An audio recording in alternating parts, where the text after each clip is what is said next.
Dr. Marcus Chun had seen his share of impossible things during his 15 years as a field medic, but nothing had prepared him for the sight that greeted him aboard the damaged Zephyrian royal vessel. The ship had limped into the neutral space station where Marcus worked, trailing plasma fire and debris, its elegant curve scarred by what looked like energy weapon strikes. The call had come through the emergency channels in the dead of night cycle. A Zephyrian diplomatic vessel requesting immediate medical assistance for critical injuries. Marcus had grabbed his kit and rushed to the docking bay, expecting the usual array of injuries he'd treated before on various alien species. Burns, broken bones, perhaps some internal bleeding that his portable scanners could detect and his steady hands could mend. What he hadn't expected was to find himself face to face with the royal family of one of the galaxy's most powerful empires, their normally pristine appearances disheveled, and their eyes wide with a terror he'd never seen in the typically composed Zephyrian nobility. The Zephyrians were a proud species, tall and elegant with skin that shifted between pale blue and silver depending on their emotional state. Their royal family was legendary throughout the known systems for their diplomatic prowess and their almost supernatural ability to negotiate peace between warring factions. They were also notoriously private about their biology and medical needs, preferring to handle their own healthcare rather than trust alien physicians. But desperation, Marcus realized as he stepped aboard their ship, could change even the most rigid protocols. Human physician, called out a voice in accented but precise standard galactic. Marcus turned to see a tall Zephyrian male approaching, his skin flickering rapidly between silver and a deep, worried blue. The elaborate braiding in his hair and the ceremonial circlet on his brow marked him as someone of extreme importance. "I am Prince Azarian of the House of Stellar Winds. We require your assistance with utmost urgency." Marcus nodded, shifting his medical kit to his other hand. "Dr. Marcus Chun, Chief Medical Officer of Station Harmony. What's the nature of the emergency?" Prince Azarian's skin rippled with distress, the blue deepening almost to purple. "It is my sister, Princess Lyralii. She was caught in a blast when pirates attacked our vessel. Our ship's medical systems are damaged, and our physician—" He paused, his voice catching. "Our physician was killed in the first wave of the attack."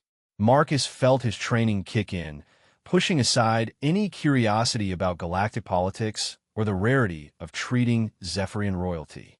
Someone was hurt and needed help. That was all that mattered. "Take me to her immediately."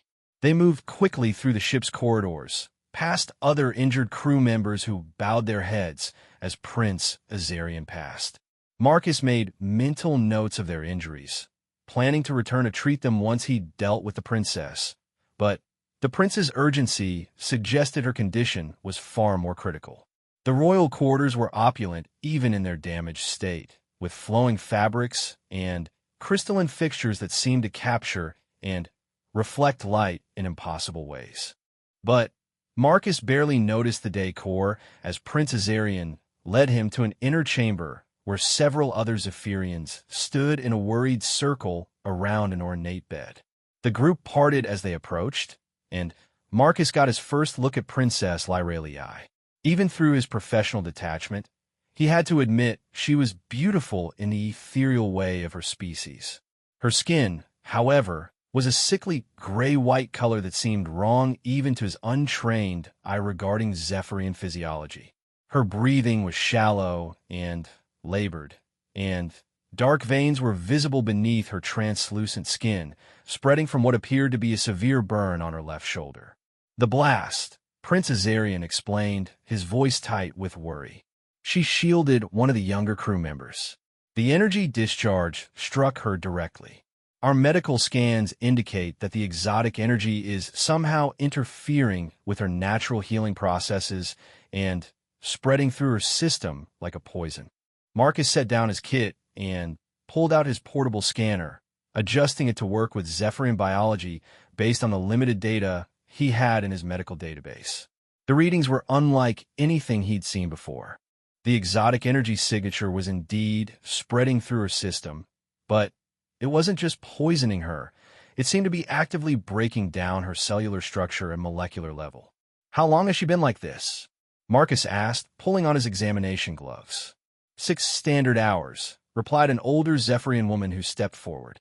Her elaborate robes and the deference shown to her by the others marked her as someone of extreme importance. "I am Queen Thessarian, Lyraliai's mother. We have tried everything our medical knowledge suggests, but the energy signature is unlike anything in our database." Marcus nodded grimly. 6 hours was a long time for this kind of cellular breakdown to continue unchecked. In humans, such extensive damage would likely be fatal, and you had to assume Zephyrian physiology wasn't dramatically different in that regard. "I need to examine her more closely," Marcus said, approaching the bed. The energy signature might respond to human medical techniques differently than to Zephyrian treatments. As he reached toward the princess to check her pulse, Queen Thessarian suddenly grabbed his wrist. Her skin was ice-cold against his, and her grip was surprisingly strong. "Wait, human physician. You do not understand. Zephyrian royal biology is complex. Our healing processes are deeply tied to our emotional and mental states. Physical contact with an unknown species during such a critical time could cause unpredictable reactions." Marcus looked into her eyes, seeing genuine fear there. Not fear of him personally, but fear of the unknown, fear of losing her daughter to something they didn't understand. He'd seen that look in the eyes of countless family members throughout his career, regardless of their species. "Your Majesty," Marcus said gently, "I understand your concerns, but time is critical here. The longer that energy signature spreads through her system, the less chance we have of reversing the damage.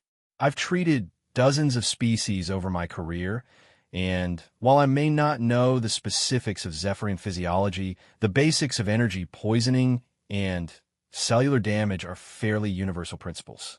The Queen's grip tightened on his wrist for a moment before slowly loosening. Around them, the other royal family members watched with a mixture of hope and terror that Marcus found strangely touching. Despite their advanced technology and their reputation as master diplomats, they were ultimately just a family watching a loved one suffer. "Very well," Queen Thessarian said finally.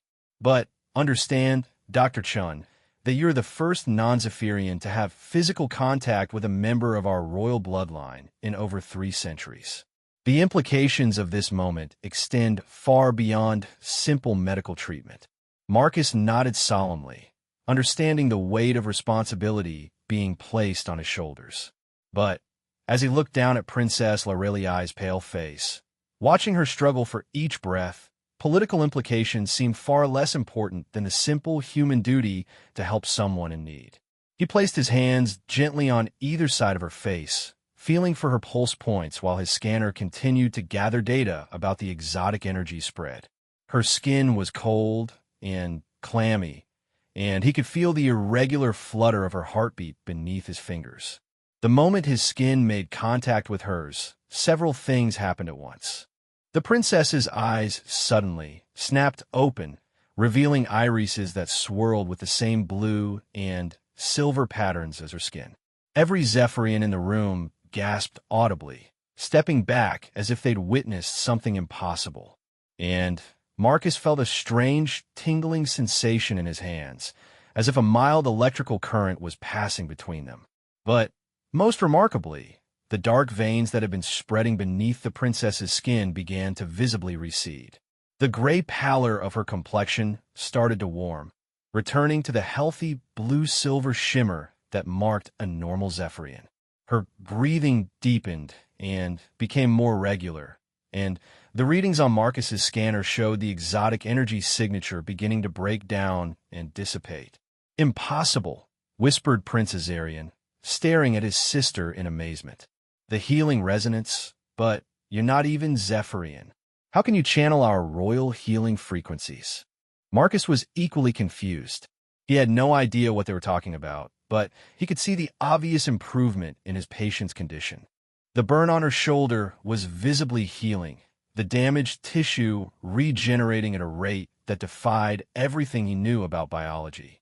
I don't know what's happening, Marcus admitted, maintaining his light contact with the princess while monitoring her vital signs. But whatever it is, it's working. The energy poisoning is breaking down, and her cellular regeneration has not only returned to normal, but actually accelerated. Princess Lyraliai's eyes focused on his face, and she spoke in a voice that was weak, but growing stronger by the moment. You're human. But how can you access the healing resonance? Only those of royal Zephyrian blood should be able to. Her words trailed off as she noticed the stunned expressions on her family's faces. Prince Azarian had gone completely silver with shock, while Queen Thessarian's skin flickered rapidly between blue and white in what Marcus was beginning to recognize as extreme agitation. Mother, Princess Lyraliai asked, trying to sit up. Marcus helped support her, noting that her strength was returning remarkably quickly. What's wrong? Why does everyone look like they've seen a ghost? Queen Thessarian stepped forward slowly, her eyes fixed on Marcus's hands where they still rested on her daughter's shoulders. Lyraliai, my dear child, this human, he has somehow accessed the royal healing resonance. He has done what our own physicians could not. The implications of this statement seemed to hit everyone in the room at the same time. Marcus felt the weight of their stares and slowly removed his hands from the princess, though she seemed completely healed now. Her skin had returned to its normal healthy glow, the burn was completely gone, and her breathing was strong and regular. I'm sorry, Marcus said, looking around at their shocked faces. I think I'm missing some important context here. What exactly is this healing resonance you keep mentioning? Prince Azarian exchanged a meaningful look with his mother before speaking. Dr. Chun, among our people, the ability to channel healing energy through physical contact is extremely rare. It appears only in those of royal bloodline, and even then, only in perhaps one individual per generation. It is considered one of the most sacred gifts of our species, a sign of divine favor that has guided our people's destiny for millennia.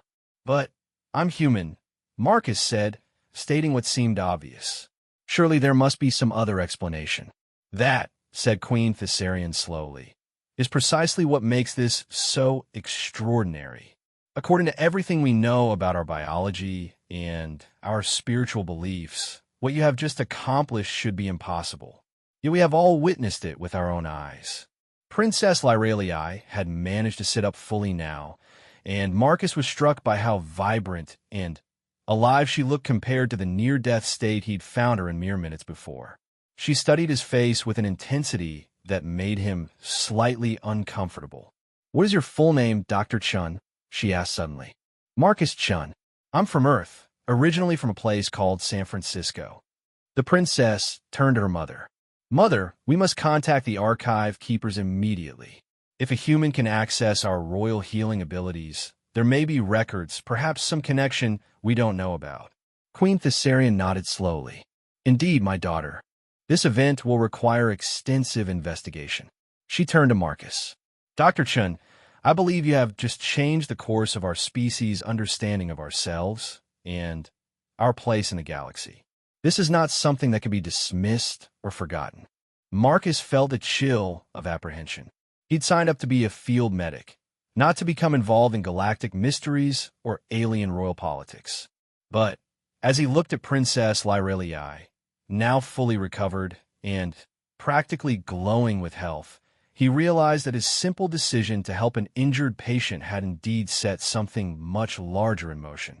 Your Majesty, Marcus said carefully, I'm honored to have been able to help the princess, and I'm fascinated by what happened here. But I think there might be a simpler explanation than some mystical connection. Perhaps human physiology just happened to provide the right kind of bioelectric field to disrupt that exotic energy signature. Perhaps, Queen Thessarian agreed, though her tone suggested she wasn't convinced. But if that were the case, Dr. Chun, then any human should be able to accomplish what you just did. I suspect we will find that this ability is as rare among your species as it is among ours. The conversation was interrupted by urgent chiming from the ship's communication system. Prince Azarian moved to answer it, and Marcus heard rapid conversation in the musical Zephyrian language. The prince's skin shifted to a deep, worried blue as he listened. "What is it?" Queen Thessarian asked. "The pirates who attacked us," Prince Azarian replied grimly. "They followed our trail to the station. They're demanding we turn over Lyralii in exchange for not attacking the civilian population." Marcus felt his blood run cold. The space station where he worked housed over 50,000 beings from dozens of different species. Most were civilians, researchers, traders, and their families. It wasn't equipped for military defense. "They want me specifically?" Princess Lyralii asked, standing up from the bed. Marcus was amazed at how completely recovered she seemed. "It appears," Prince Azarian said reluctantly, "that you were their target from the beginning. This was not a random pirate attack, but a carefully planned kidnapping attempt. They know exactly who you are and what you represent to our people." Queen Thessarian's skin flickered through a rapid spectrum of colors Marcus had never seen before, finally settling on a deep, angry red. "They dare threaten innocent civilians to get to my daughter?" Marcus's medical training had taught him to stay calm in crisis situations, but he couldn't help feeling the weight of responsibility settling on his shoulders. 50,000 innocent lives potentially hanging in the balance because of political machinations he didn't understand. "What do these pirates want with the princess?" he asked. "That," said Queen Thessarian grimly, "is an excellent question, Dr. Chun, and I suspect the answer is connected to what we have just witnessed here. Your ability to heal my daughter may have revealed something about her that even we didn't fully understand."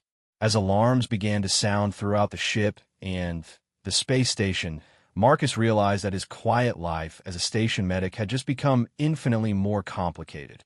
Whatever was special about Princess Lyralii, and whatever connection he might have to it, had just painted a target on all of them.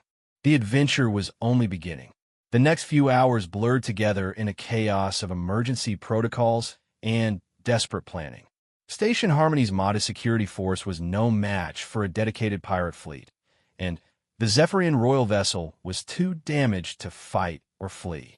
Marcus found himself thrust into the middle of discussions that would have been unthinkable just days before. The station's command center had become an impromptu war room, with Captain Sarah Rodriguez, the station commander, working frantically with Queen Thessarian and Prince Azarian to find some solution that didn't involve sacrificing Princess Lyralii or the station's civilian population. "We have perhaps 6 hours before they arrive in force," Captain Rodriguez announced, her weathered face grim as she studied the tactical displays. "Their advanced scouts are already in our outer sensor range. 3 heavy cruisers and at least a dozen smaller attack vessels." Marcus stood near the back of the room, officially there as the princess's attending physician, but really trying to process everything that had happened. Princess Lyralii sat beside him, insisting she was completely recovered despite his medical protest that she should rest after such trauma. "Dr. Chun," she said quietly while the others debated military tactics, "I need to ask you something important, and I need you to be completely honest with me." He turned to face her, struck again by how vibrant and alive she seemed. The healing she'd experienced went beyond simple recovery. She practically radiated health and energy in a way that seemed almost supernatural. "Of course, Princess. When you touched me, when the healing began, did you feel anything unusual? Any sensations or experiences that were outside normal human physiology?"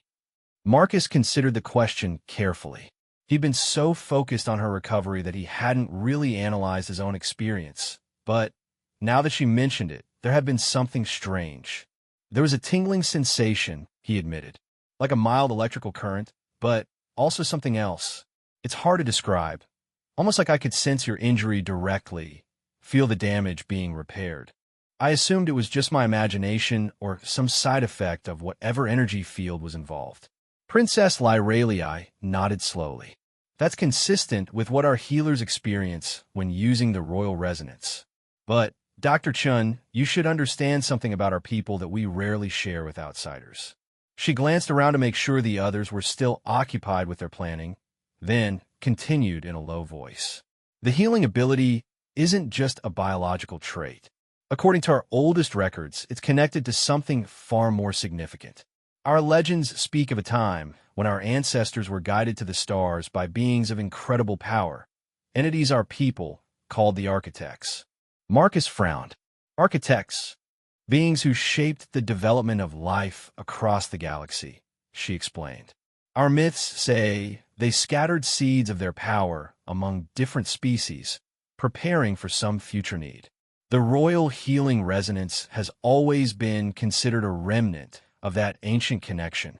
The implications of what she was suggesting began to dawn on Marcus. Are you saying you think humans might have some connection to these architects as well? I'm saying, Princess Lyrelii replied carefully, that your ability to heal me suggests possibilities our people never imagined. And I suspect that's exactly what these pirates have figured out. Their conversation was interrupted by a new arrival in the command center. Marcus looked up to see an elderly Zephyrian male enter, his skin bearing intricate tattoos that seemed to shift and move with his emotions.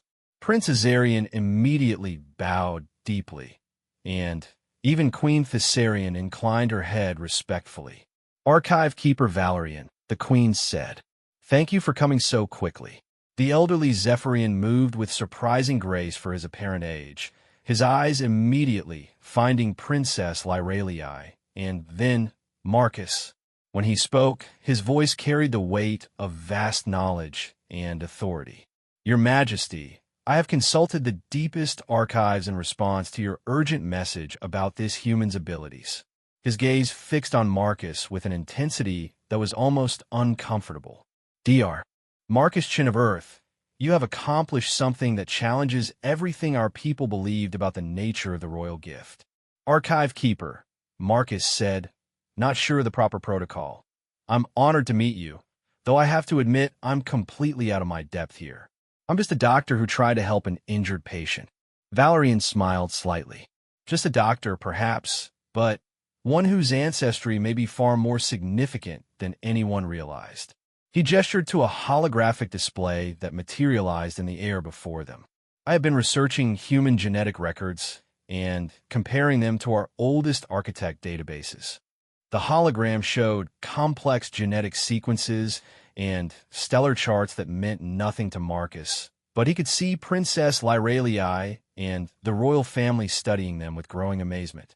The architects, Valerian continued, were not a single species, but rather a coalition of beings who achieved transcendence millions of years ago. According to our records, they seeded dozens of worlds with the potential for developing what they called resonance carriers, individuals who could channel their ancient energies for healing and creation. Queen Thessarian stepped closer to the hologram. Are you saying that humans are also descendants of architect experimentation? More than that, Your Majesty. Dr. Chin's genetic profile shows markers that suggest his lineage traces back to one of the original architect bloodlines. Not hybrid descendants like ourselves, but direct inheritors of their power.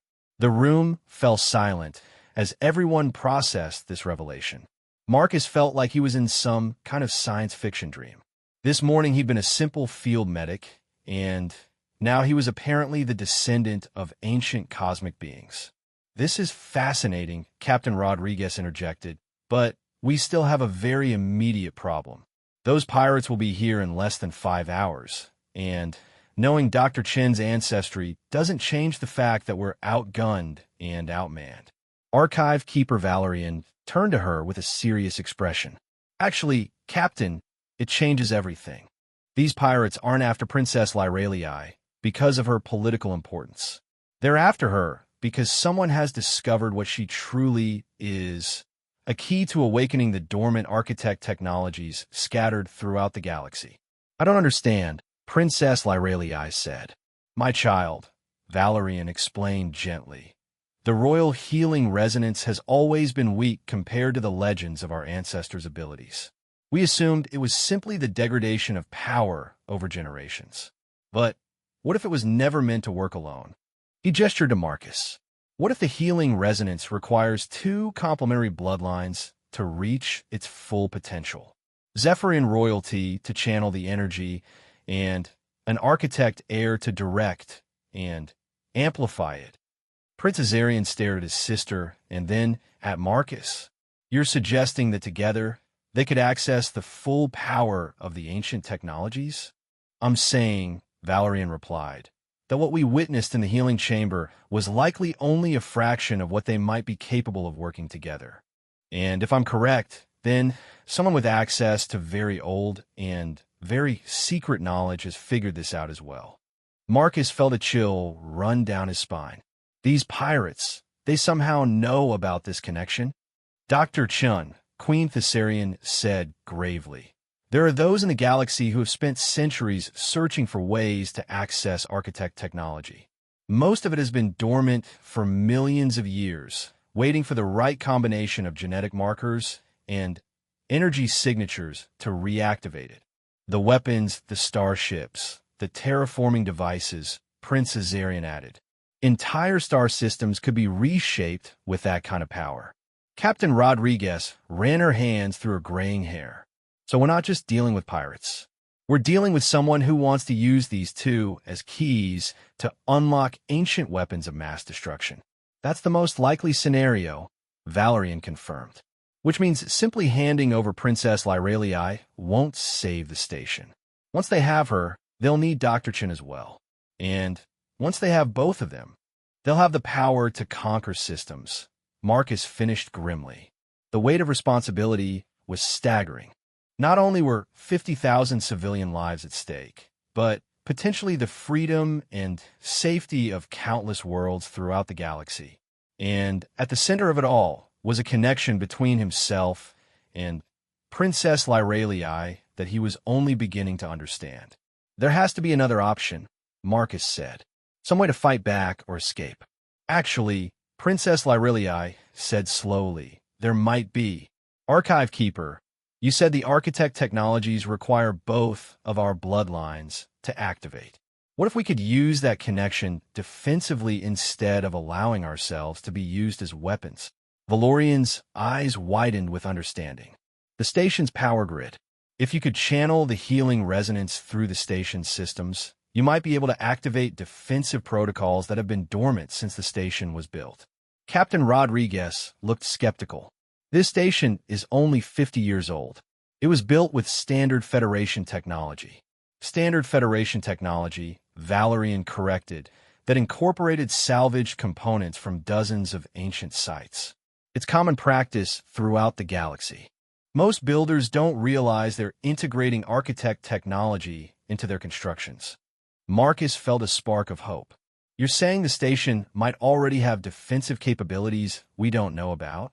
I'm saying, the Archive Keeper replied, that if Princess Lyralii and Dr. Chun could properly synchronize their abilities and channel them through the station's power matrix, they might awaken systems that have been sleeping for millennia. Princess Lyralii stood up, determination clear in her expression. Then, that's what we'll do. Dr. Chun, are you willing to try? Marcus looked around the room at all the faces watching him. Human, Zephyrian, and several other species among the station crew. All of them depending on a decision from a field medic who'd never asked for this kind of responsibility. But as he thought about the 50,000 innocent civilians on the station, about the implications of ancient weapons falling into the wrong hands, about the trust that Princess Lyralii was placing in him, the choice became clear. I'm willing, he said. What do we need to do? Archive Keeper Valerian smiled for the first time since arriving. First, you need to understand that what you're attempting has never been done before. The healing resonance has never been channeled on this scale or through technological systems. The risks are considerable. What kind of risks? Captain Rodriguez asked. Energy feedback could potentially kill both of them, Valerian said bluntly. Or the awakened systems might not distinguish between friend and foe. We could end up destroying the station ourselves. Marcus felt Princess Lyralii's hand slip into his, her skin warm and somehow reassuring despite the dire circumstances. Dr. Chun, I want you to know that you don't have to do this. This is my people's legacy and responsibility. You could take one of the evacuation shuttles and be safely away from here before the pirates arrive." He looked into her eyes, seeing not just determination, but genuine concern for his safety. It struck him that despite being royalty from an advanced alien civilization, she was willing to sacrifice herself to protect others. Not so different from the oath he'd taken as a physician. "Princess, I became a doctor to help people and save lives. If there's a chance this could work, if it could protect all these innocent people, then I have to try." She squeezed his hand gently. "Then we do this together." Archive Keeper Valerian began explaining the theoretical process they would need to follow. The station's main power core was located deep in its central hub, surrounded by the primary computer systems and life support controls. If they could access the core directly and establish physical contact with both the power matrix and each other, they might be able to channel their combined abilities through the entire station. "The timing will be critical," Valerian warned. "You'll need to begin the process just before the pirates arrive. Too early, and you might exhaust yourselves before the real threat begins. Too late, and the station's weapons will already be disabled by their attack." Captain Rodriguez was coordinating with her security teams to get Marcus and Princess Lyralii safely to the power core. The station's central hub was heavily shielded and protected, but it would also be one of the primary targets once the attack began. As they prepared to move out, Marcus found himself thinking about how drastically his life had changed in just a few hours. This morning, the most exciting part of his day had been treating a traitor's broken arm. Now he was apparently the descendant of ancient cosmic beings, partnered with alien royalty to unlock dormant super technologies in a desperate bid to save thousands of lives.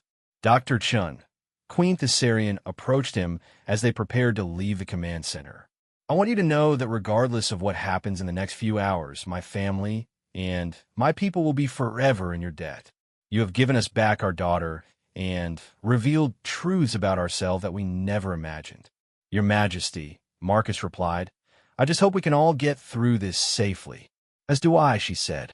"But, Dr. Chin, I also want you to understand that what you and Lyralii are about to attempt will likely change both of your lives permanently. The kind of power you're preparing to channel doesn't simply disappear once it's been awakened." Marcus nodded, though he wasn't sure he fully understood what she meant. Right now, his focus was on the immediate crisis. The long-term implications would have to wait until they'd all survive the next few hours. As alarms sounded throughout the station announcing the approach of the pirate fleet, Marcus and Princess Lyralii made their way toward the central hub, escorted by Captain Rodriguez's best security team. Behind them, Archive Keeper Valerian provided constant guidance and encouragement through their communication links.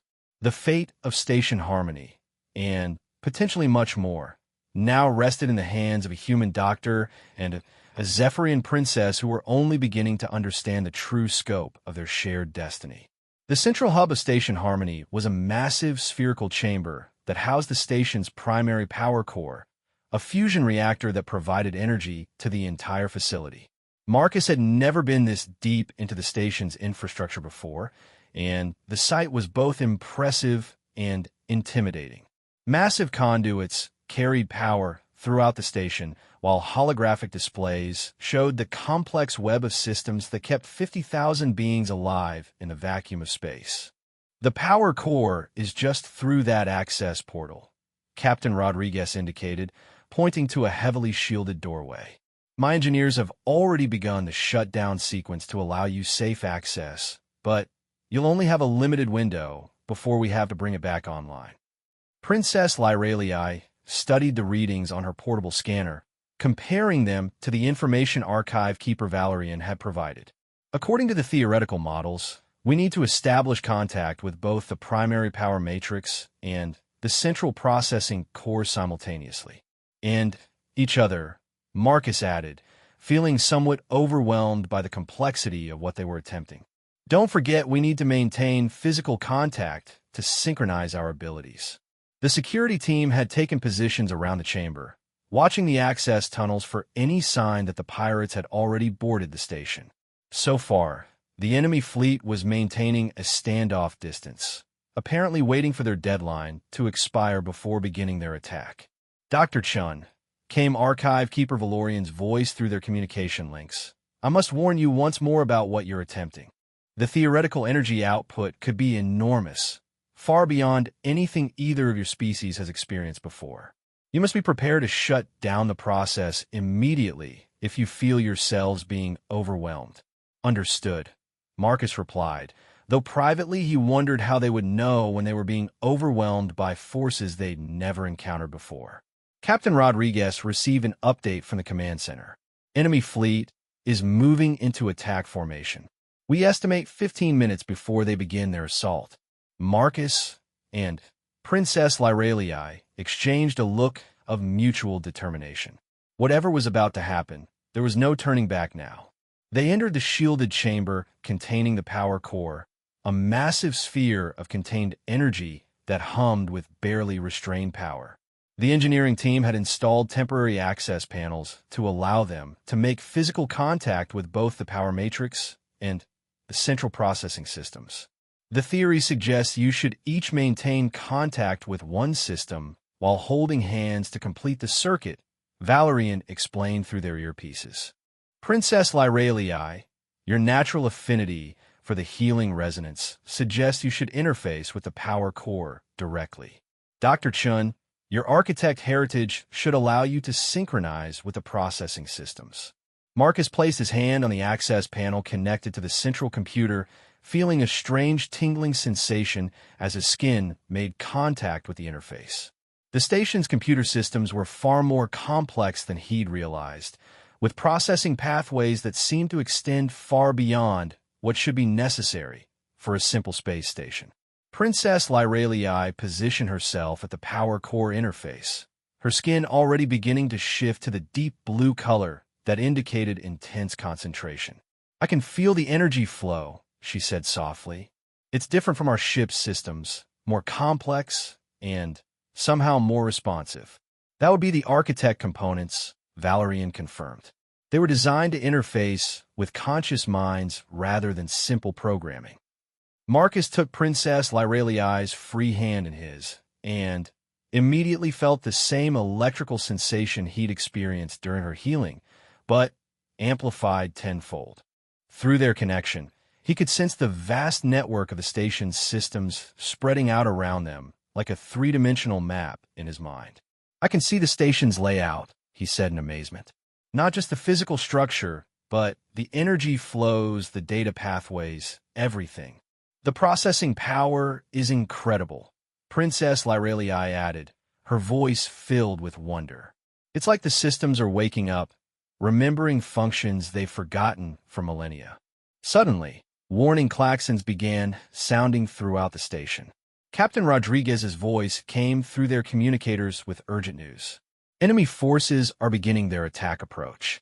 You need to activate whatever defenses you can find quickly. Marcus focused his attention through the computer interface, searching for any systems that might provide defensive capabilities. Most of what he found was standard life support, artificial gravity, communications, but deeper in the system architecture, he began to sense something else. Dormant programs that seemed to be waiting for activation, weapon systems that had never appeared on any of the station's blueprints. There's something here, he said excitedly. Defensive systems that have been hidden in the base code. But I can't access them alone. I need more power. Princess Lyralii tightened her grip on both his hand and the power core interface. Then, let's give you more power. The moment she began channeling energy from the fusion reactor through their connection, Marcus felt the sensation explode beyond anything he'd imagined possible. It was like being connected to the fundamental forces of the universe itself, with power flowing through him that could reshape matter at the atomic level. Through the station's sensors, he could suddenly perceive the approaching pirate fleet with perfect clarity. 3 massive cruisers supported by a dozen smaller vessels, all bristling with weapons designed to overwhelm civilian defenses. But as the architect's systems came online, Marcus realized the pirates had made a critical error in their intelligence gathering. Station Harmony wasn't built on just any location. It had been constructed around the remains of an ancient architect facility, and the builders had unknowingly incorporated elements of technology that was millions of years more advanced than anything currently known to galactic civilization. "Princess," Marcus said through gritted teeth as energy coursed through his nervous system. "I can access defensive shields and weapon systems that don't exist on any modern starship. But the power requirements are enormous. Can you channel more energy from the core?" "I'll try," she replied, her skin now glowing with an inner light as she drew deeper from the fusion reactor. "But, Dr. Chun, the feedback is becoming intense. I'm not sure how long I can maintain this level of channeling." Through their shared connection, Marcus could feel her strain as well as his own. The amount of power they were channeling was approaching the limits of what their biology could handle, but the pirate fleet was already beginning its attack run. Energy bolts began impacting the station's outer hull, but instead of penetrating the civilian-grade shielding that should have been easily overwhelmed, they were absorbed by barrier systems that materialized from nowhere. The architect defenses were coming online, powered by Marcus and Princess Lyraliai's combined abilities. "Impossible," came a transmission from the lead pirate cruiser. "What does this station have military-grade defenses? Our intelligence indicated minimal protection." Captain Rodriguez's voice carried a note of amazed relief. "Whatever you two are doing, it's working.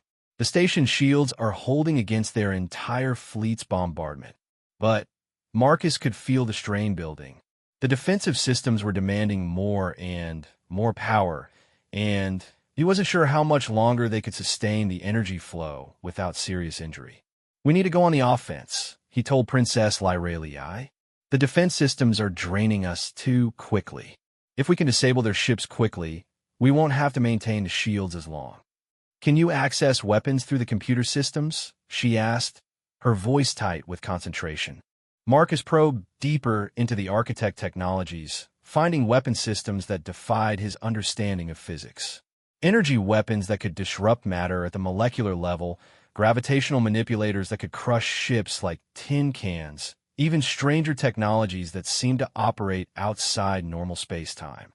"There are weapon systems here," he confirmed, "but they're like nothing I've ever seen. I'm not even sure how to activate them safely." "Then we learn quickly," Princess Lyraliai said with determination. "Archive Keeper, can you provide any guidance?" Valorian's voice came through their communicators, filled with a mixture of excitement and terror.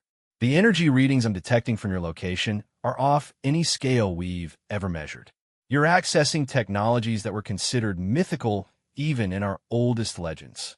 Another barrage from the pirate fleet tested the station's defenses, and Marcus felt the strain increase dramatically.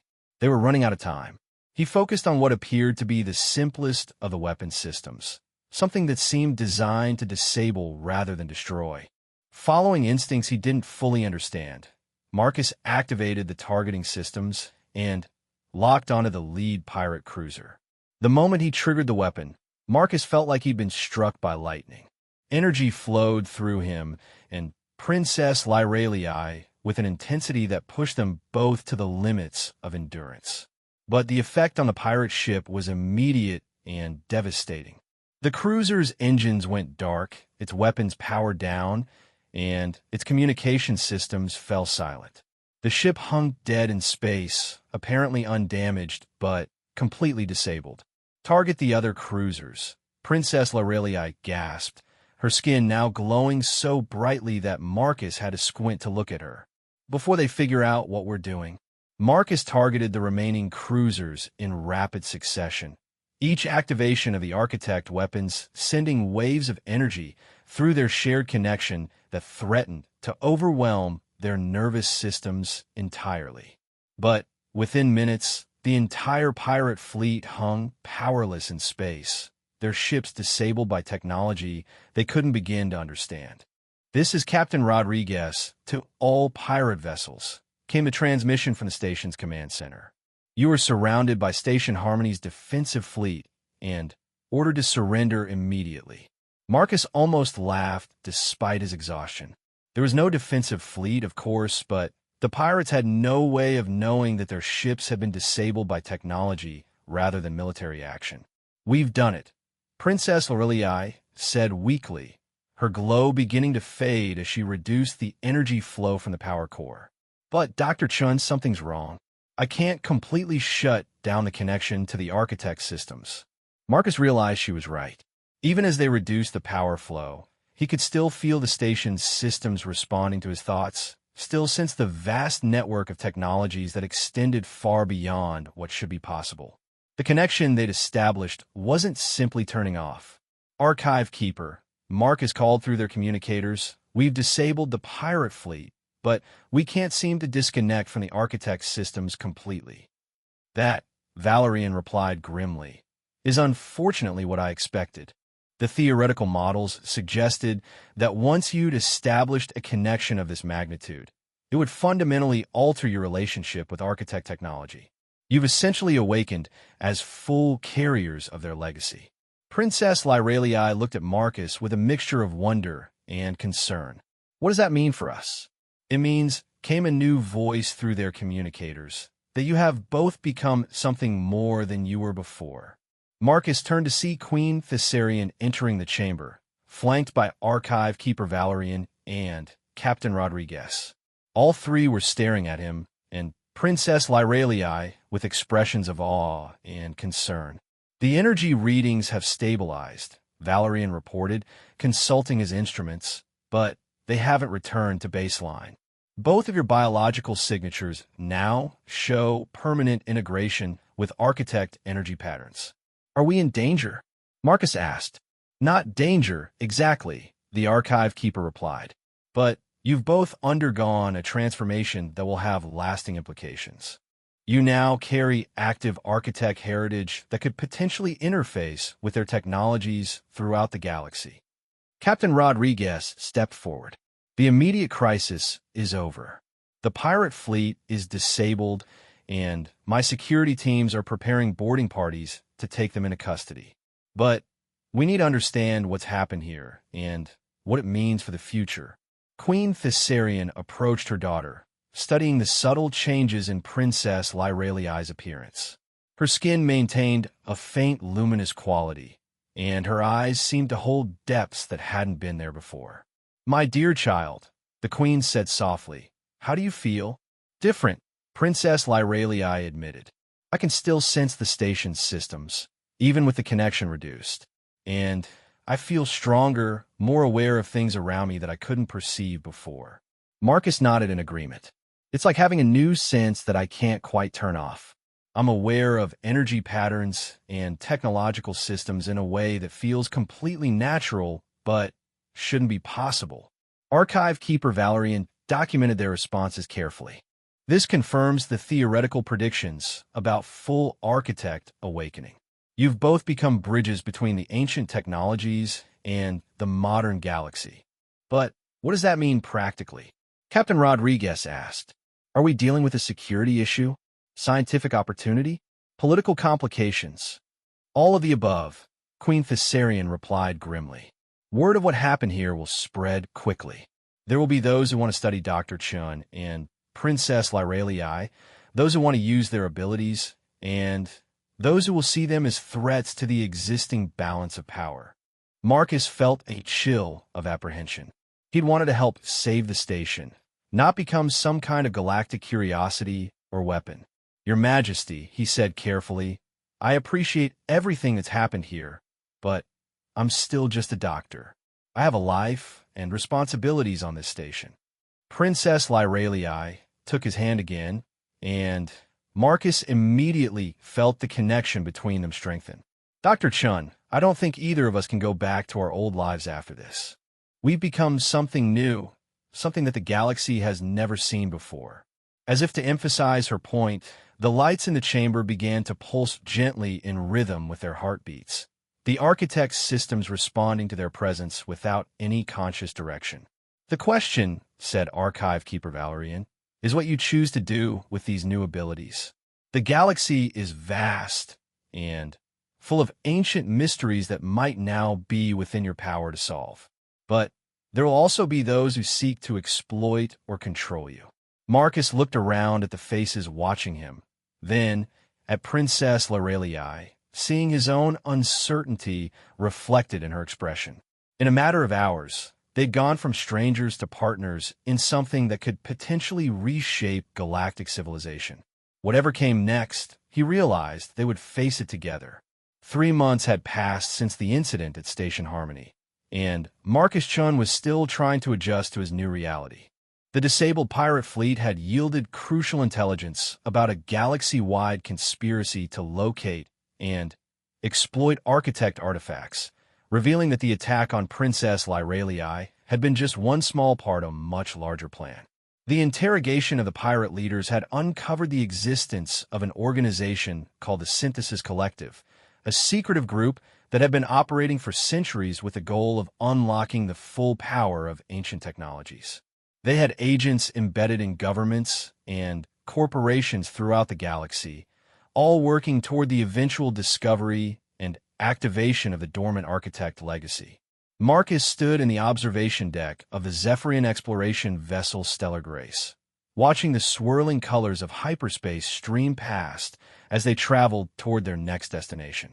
The ship had been specially modified to serve as a mobile research platform, allowing him and Princess Lorelei to investigate architect sites without the political complications that would arise from using official diplomatic vessels. Dr. Chun, came a familiar voice behind him. Marcus turned to see Captain Elena Vasquez approaching, the former Federation Navy officer who now commanded their small, but elite crew. We're approaching the Kepler Nebula. Princess Lorelei requests your presence in the analysis chamber. Marcus nodded and followed Captain Vasquez through the ship's corridors. The Stellar Grace was a marvel of Zephyrian engineering, but what made it truly unique was how it had been modified to incorporate the architect technologies they discovered. Systems throughout the ship responded to his and Princess Lorelei's presence, making it possibly the most advanced vessel in the known galaxy. The analysis chamber was located in the heart of the ship, designed to allow them to safely interface with architect artifacts and technologies they discovered during their investigations. Princess Lorelei stood before a massive holographic display showing their destination, her skin shifting through the familiar patterns that indicated intense concentration. "Marcus," she said as he entered, using the informal address that had become natural between them over the past months. "Take a look at these readings. The architect's signature in this system is unlike anything we've encountered before." Marcus joined her at the display, immediately feeling the familiar tingle as their proximity activated the ship's enhanced sensors. Through their connection to the ship's systems, he could perceive details about their destination that normal instruments could never detect. "There's definitely architect technology down there," he confirmed, studying the energy patterns. "But you're right, it's different. More complex, like it's still actively operating rather than dormant." "That's what concerns me," Princess Lorelei replied. "Every other site we've investigated has been inactive for millions of years. This one appears to be in full operational status." Archive Keeper Valerian entered the chamber, carrying a data pad filled with the historical research he'd been conducting. "I've found references to this system in our oldest records," he announced. According to the legends, this was one of the architect's primary research facilities, a place where they conducted their most important experiments. "Experiments in what?" Captain Vasquez asked. "The creation of new species," Valerian replied grimly. According to the texts, this is where the architects developed their techniques for seeding life throughout the galaxy. Marcus felt a chill of apprehension. Their previous investigations had uncovered defensive installations, abandoned research stations, and various technological artifacts, but nothing on the scale that Valerian was describing. "Are we sure we're ready for this?" Marcus asked. "We're still learning to control our abilities, and if this site is as powerful as the records suggest, that's exactly why we need to investigate it," Princess Lorelei interrupted. "The Synthesis Collective has been accelerating their activities since the incident at Station Harmony. Our intelligence sources suggest they're close to locating this system themselves. She activated a new section of the holographic display, showing intelligence reports that have been gathered by Zephyrian agents throughout the galaxy. They've been systematically raiding archaeological sites and abducting researchers who specialize in ancient technologies. We estimate they've assembled a fleet of at least 20 ships equipped with salvaged Architect components. And they're being led by someone who calls himself the Architect Prime, Captain Vasquez added. Our sources suggest he's not entirely biological anymore, that he's somehow integrated himself with Architect technology in ways that have made him incredibly dangerous. Marcus studied the intelligence reports with growing concern. The Synthesis Collective wasn't just seeking to exploit Architect technology. They were trying to recreate the Architects themselves to become the inheritors of their power and knowledge. If they reach this research facility before we do, Valerian warned, they could potentially access the original templates for life creation. The implications are staggering. Princess Lyralii moved to the ship's command interface, her connection to the systems allowing her to monitor their approach in real time. We'll drop out of hyperspace in 6 hours. I suggest we use that time to prepare for whatever we might find down there. The next few hours were spent in intense preparation. Marcus reviewed everything they'd learned about Architect technology, focusing particularly on the safety protocols they'd developed for handling high-energy artifacts. Princess Lyralii worked with Captain Vasquez to coordinate their approach strategy, while Valerian researched every historical reference he could find to the facility they were about to investigate. When the Stellar Grace finally dropped out of hyperspace, the sight that greeted them was both beautiful and terrifying. The Kepler Nebula was a vast cloud of gas and stellar debris, lit from within by the radiation of dying stars. But at its heart was something that definitely didn't belong to nature. By all the sacred lights, Princess Lyralii breathed, staring at the main display. The Architect facility was enormous, a crystalline structure that seemed to exist partially outside normal space. It pulsed with internal energies that created aurora-like displays throughout the surrounding nebula, and sensors indicated it was actively manipulating matter and energy on a scale that dwarfed anything Marcus had imagined possible. The structure appears to be partially phased, Captain Vasquez reported, consulting her instruments. It exists in normal space, but also extends into dimensions we can't directly perceive. That explains the energy readings, Marcus said, feeling the hair on the back of his neck standing up. It's not just using the power available in this dimension. Archive Keeper Valerian was frantically consulting his references. According to the oldest legends, the Architects achieved transcendence by learning to exist simultaneously across multiple dimensions.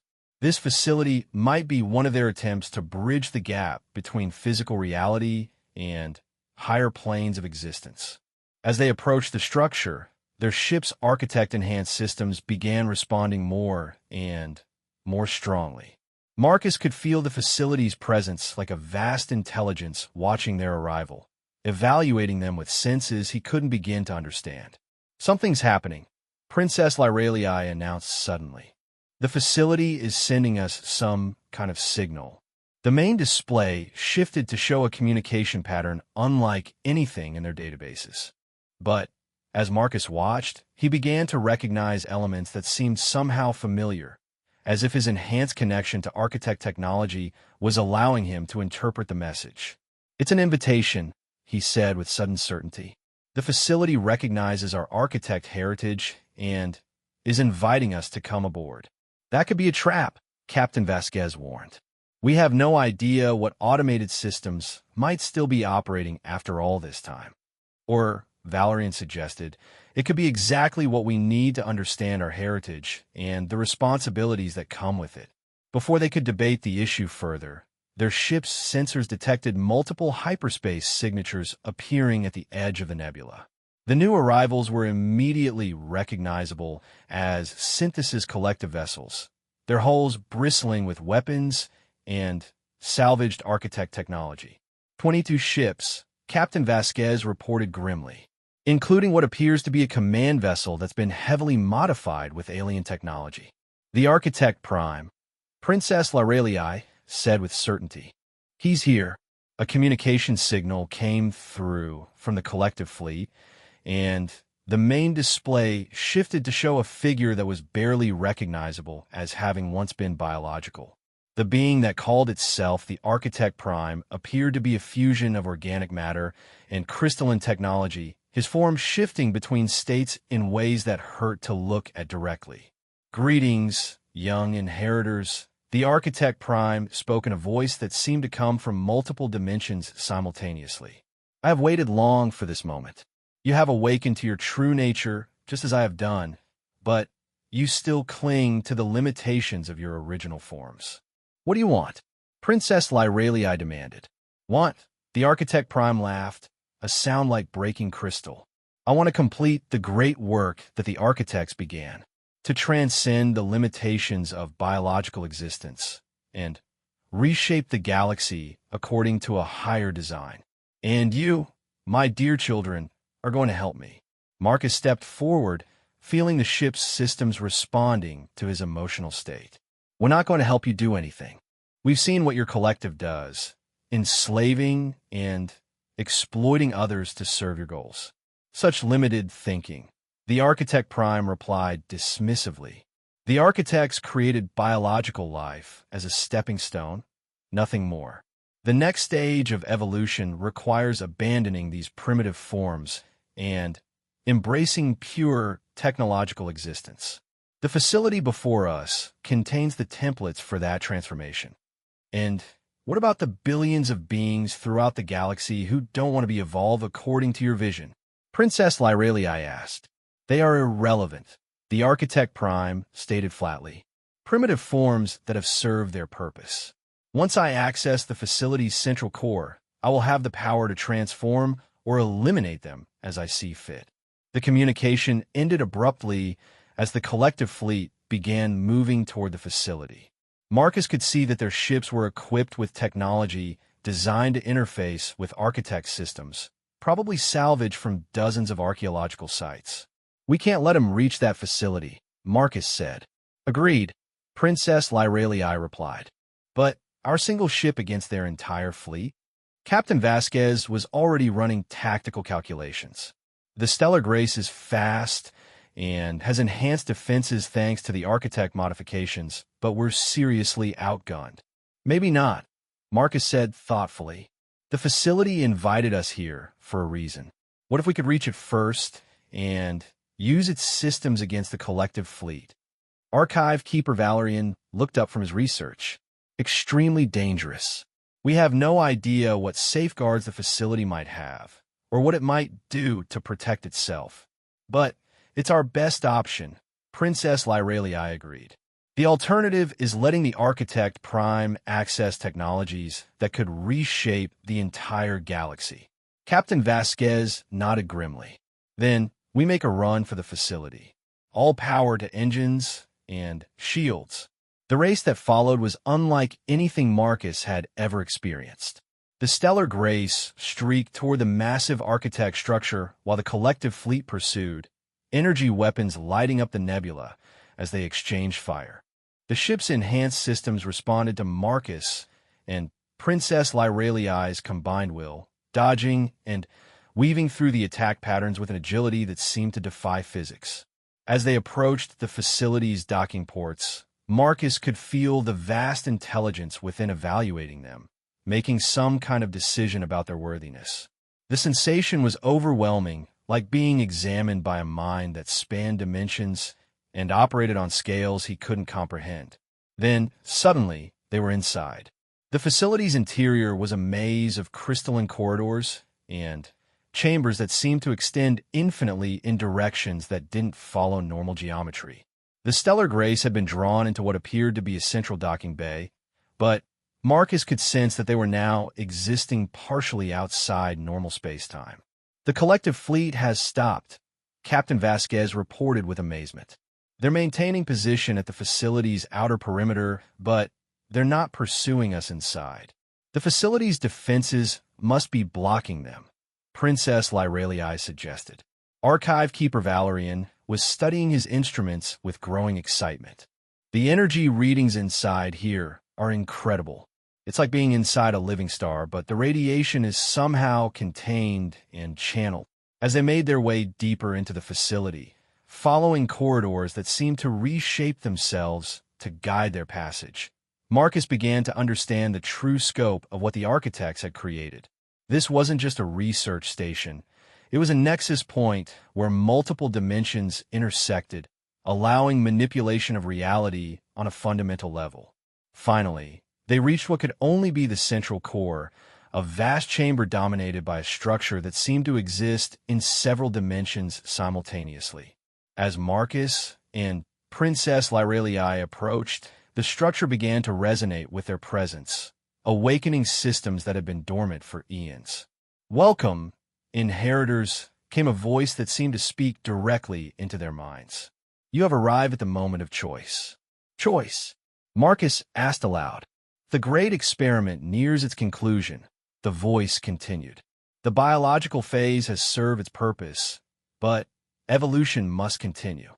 You may choose to embrace transcendence, as the one who calls himself Prime has done, or you may choose a different path." Images began forming around them, showing the history of the architects and their great work. Marcus saw how they had seeded countless worlds with life, how they had guided the development of civilizations, and how they had ultimately faced the same choice that now confronted him and Princess Lyralii. "What's the different path?" Princess Lyralii asked. "To serve as guardians rather than rulers," the voice explained. "To guide rather than control. To protect the biological legacy rather than abandon it. But know that either choice will transform you beyond recognition." Marcus felt the weight of the decision settling on his shoulders. Everything they'd experienced, from the first healing to their current moment in this transdimensional facility, had been leading to this choice. "The one outside seeks to force transcendence upon the galaxy," the voice continued.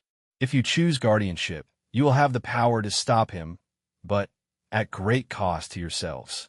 Marcus looked at Princess Lyralii, seeing his own determination reflected in her expression. The choice was clear, even if the consequences were daunting. "We choose to be guardians," Princess Lyralii said firmly. "We choose to protect the biological legacy." "As do I," Marcus agreed. The moment they spoke, the facility erupted in light and energy. Marcus felt his consciousness expanding beyond his physical form, connecting not just to the facility, but to architect sites throughout the galaxy. He could perceive the vast network of technologies and safeguards that the original architects had left behind, and he understood that he and Princess Lyralii were now part of that network. Outside the facility, the collective fleet found themselves facing defenses they couldn't have imagined.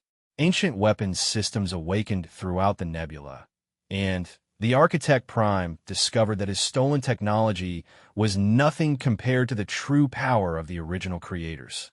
When Marcus and Princess Lyralii finally emerged from the facility, they were changed in ways that went beyond the physical. They carried within themselves the combined knowledge and responsibility of the architect legacy, and they understood that their real work was just beginning. The galaxy was vast, filled with ancient mysteries and emerging threats, and they were now its guardians against those who would exploit or destroy the delicate balance of life that the architect had spent eons creating.